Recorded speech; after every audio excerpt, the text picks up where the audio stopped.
좀 전에 이용구 법무부 차관이 월성 1호기 평가 조작과 관련해 수사를 받고 있는 백운규 전 산업부 장관의 변호를 맡고 있었다는 게 논란이 되고 있다고 전해드렸죠. 청와대는 원전 수사와 법무부 차관이 무슨 상관이 있냐고 했다지만 따져보면 연관이 있습니다.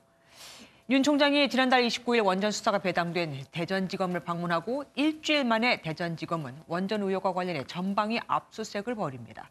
그런데 공교롭게도 이날 이성윤 지검장이 있는 서울중앙지검은 윤 총장 부인 사건을 특수부 검사들이 있는 반부패부에 배당했다는 사실을 공개하죠.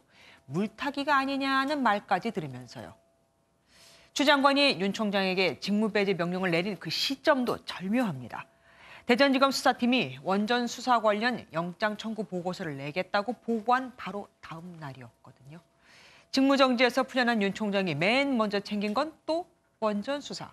그리고 복귀 하루 만에 전격 영장 청구를 승인합니다.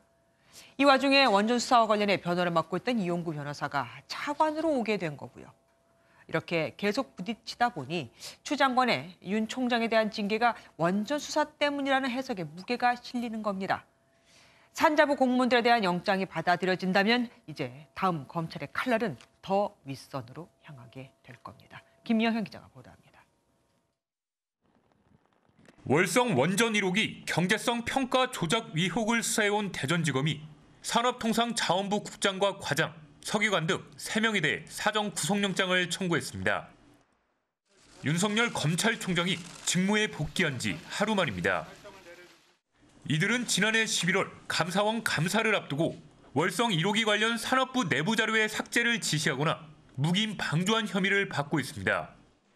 또 444건의 자료를 삭제한 혐의도 받고 있는데 감사원이 발표한 감사 보고서에도 내용이 기재되어 있습니다. 앞서 윤 총장은 지난달 중순 대전지검이 영장 청구 의견을 올렸을 때 감사 방해 혐의만으로 영장을 청구하는 건 부적절하다며 보강 수사를 지시했습니다. 이에 따라 대전지검은 감사 방해 혐의뿐 아니라 공용 전자기록 등 손상 혐의도 적용했습니다. 1년 이하 징역인 감사 방해 혐의와는 달리 공용 전자기록 등 손상 혐의가 인정되면 7년 이하 징역 또는 1,000만 원 이하 벌금에 처해집니다. 산업부 공무원들에 대한 구속영장이 발부되면 원전 수사에도 속도가 붙을 전망입니다. 문건 폐기를 누가 지시했고 이 과정에서 윗선이 연루된 것은 아닌지 집중적으로 들여다볼 것으로 보입니다. 당시 백운규 산업부 장관과 최이봉 청와대 산업정책 비서관의 소환 조사도 조만간 이뤄질 것이라는 관측이 나오고 있습니다. 한편 구속영장이 청구된 산업부 공무원 3명에 대한 영장실질 심사는 내일 오후 진행될 전망입니다. MBN 뉴스 김영현입니다.